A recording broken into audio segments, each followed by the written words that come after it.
गाथा के सभी श्रोताओं को मेरा प्यार भरा नमस्कार। आप सुन रहे हैं गौतम बुद्ध के जीवन की रोचक कहानियाँ। आज की कहानी का शीर्षक है सिद्धार्थ ने मौन का महत्व समझाया।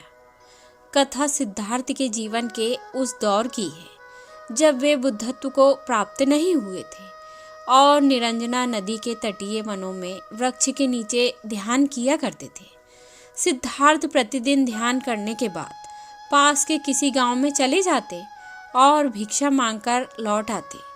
कुछ दिनों के बाद उन्होंने भिक्षाटन पर जाना बंद कर दिया क्योंकि एक गांव के प्रधान की छोटी बेटी सुजाता उनके लिए नित्य भोजन लाने लगी। सिद्धार्थ को वह बड़े स्नेह से भोजन कराती थी।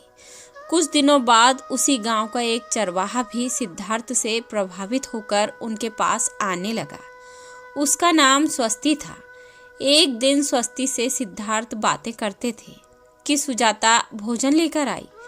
जैसे ही सिद्धार्थ ने भोजन करना शुरू किया, उन्होंने बातचीत बंद कर दी।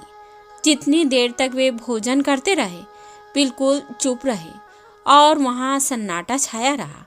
स्वस्ति को हैरानी हुई।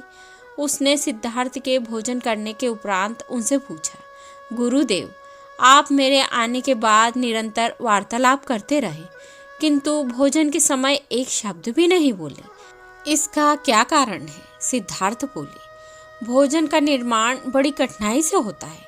किसान पहले बीज बोता है, फिर पौधों की रखवाली करता है और तब कहीं जाकर अनाज पैदा होता है। फिर घर की महिलाएं उसे बड़े जतन से खाने योग्य बनाती हैं।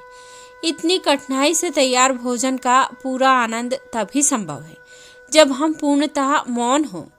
अतः भोजन के दौरान मैं मौन रहकर उसका पूरा स्वाद लेता हूँ। वस्तुतः शांति से किया गया भोजन न केवल शारीरिक भूख को तृप्त करता है, बल्कि मानसिक आनंद और सात्विक ऊर्जा भी देता है। तो यह थी एक छोटी सी कहानी। आशा करती हूँ आप सभी को पसंद आएगी।